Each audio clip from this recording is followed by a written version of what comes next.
Coba bapak-bapak dan ibu renungkan. Bangsa kita ini kalau dari sisi protokol kesehatan tidak lebih baik dibanding orang Eropa. Dibanding orang-orang di negara-negara maju. Ilmu dan teknologi menghadapi pandemi juga tidak lebih baik. Vaksin saja masih kita ambil dari luar. Tapi alhamdulillah. Kalau kita renungkan bapak-bapak dan ibu, hadirin dan hadirat sekalian, bahwa alhamdulillah dibanding banyak sekali negara-negara di dunia yang jauh lebih maju dibanding kita, kita relatif lebih cepat tersembuhkan dan terpulihkan. Alhamdulillah.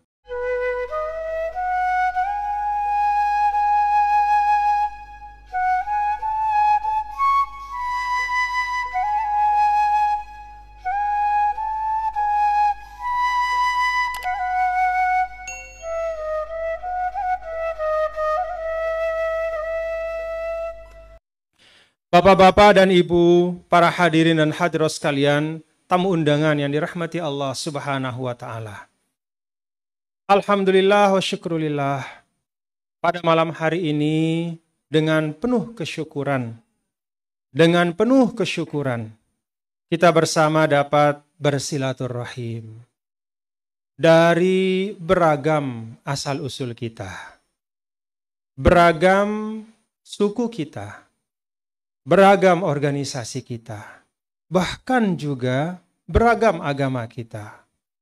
Tapi dengan semangat persaudaraan, dengan ukhuwah wataniyah sebagai sesama anak bangsa, maka dengan penuh kesyukuran, alhamdulillah,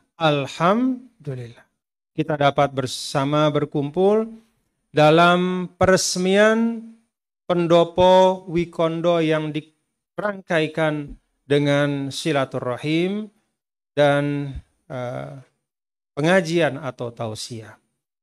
Bapak Ibu, kalau kita jumpa, ya, semua perjumpaan itu nikmat. Tapi perjumpaan pada masa seperti sekarang ini, jumpa langsung seperti ini. Setelah sekian lama ya, kita tidak dapat langsung berjumpa.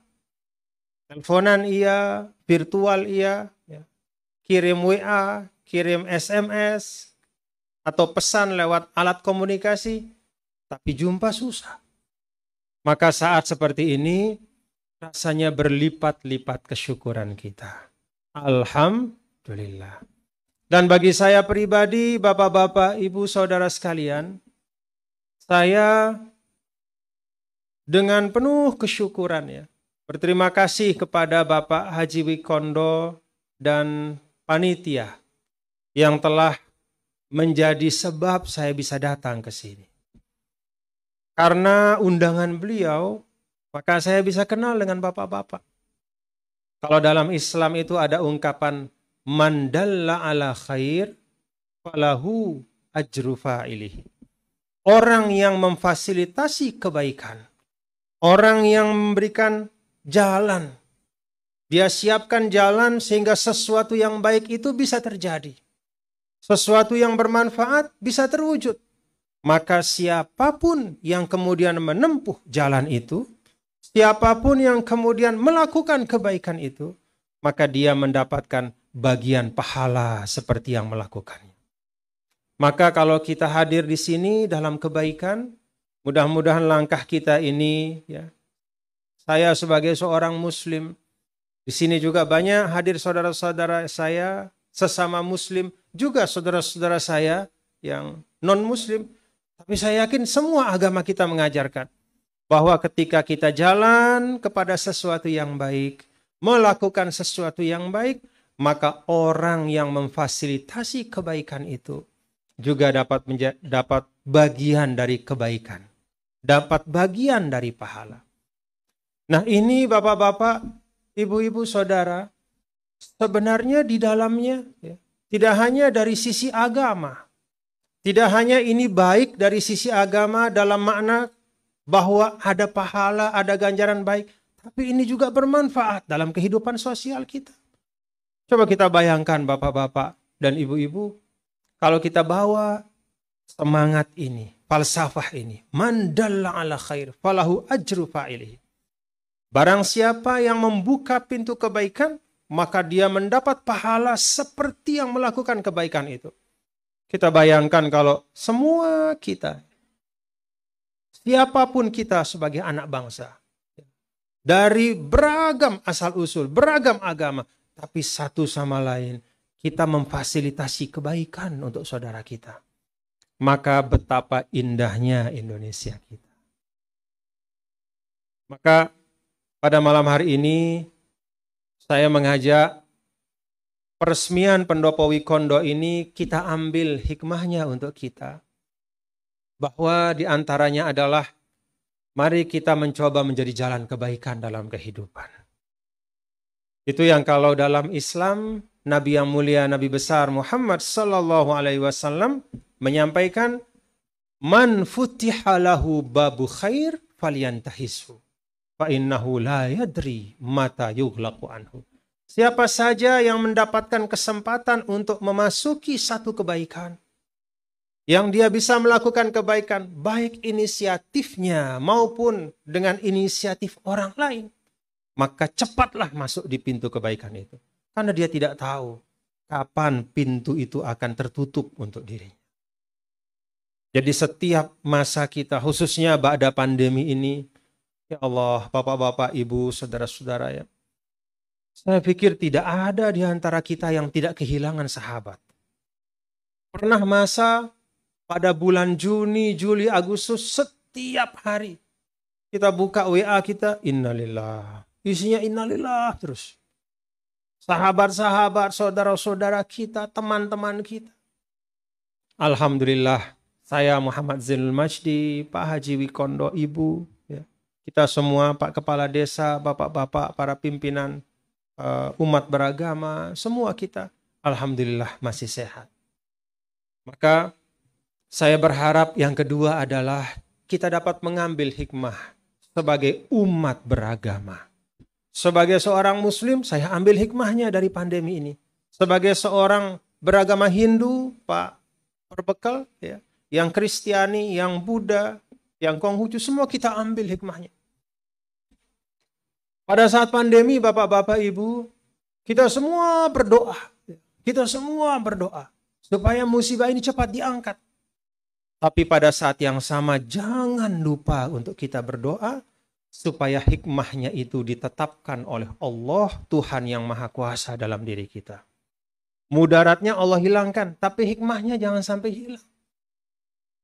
Hikmah bahwa ternyata kekuatan yang paling besar menjadi sandaran kita dalam kehidupan adalah Al-Khaliq, Allah Subhanahu wa taala, Tuhan yang Maha Kuasa.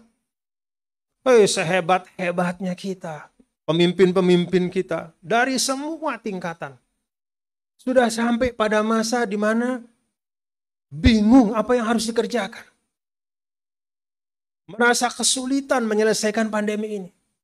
Alhamdulillah, kita bangsa yang mutadayin, bangsa yang religius.